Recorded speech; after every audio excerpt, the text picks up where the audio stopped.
जय जगन्नाथ। 1 एप्रिल ओडिशा दिवस ठारू 14 एप्रिल ओडिया नववर्ष पर्यंत यही 14 दिन आमे ओडिया पक्ष भावे पालन करुछु।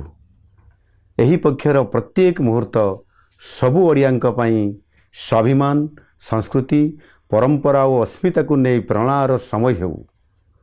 ओडिया पर्व हेउ आम भाषा, साहित्य, खाद्य, पोशाक, नृत्य, संगीत और संस्कृतिर उत्सव। एही समय मध्यरे जो महापुरुष और महिषी मानक त्याग और बलिदान जोगु 1936 मसीह खंड विखंडित ओडिशार एकत्रीकरण संभव होइथिला। सही बिंधाणी मानकु आमे स्मरण करिबा और सम्मान देवा।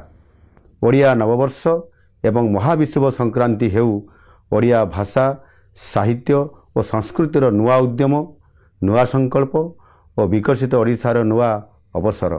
आसंतु मन, प्राण, हृदय रे ओडिया हवा। ओडिया भाषा, साहित्य, खाद्य, पोशाक एवं संस्कृति को आम दैनंदिन जीवनर अंश करिबा एवं एक स्वाभिमानी ओडिशा गढ़िबा। आसंतु उत्साह सहित गाँ, सहर और प्रत्येक घरे 1 एप्रिल रु 14 एप्रिल जाए ओडिया पक्ष पालन करिबा। धन्यवाद। वंदे उत्कल जननी।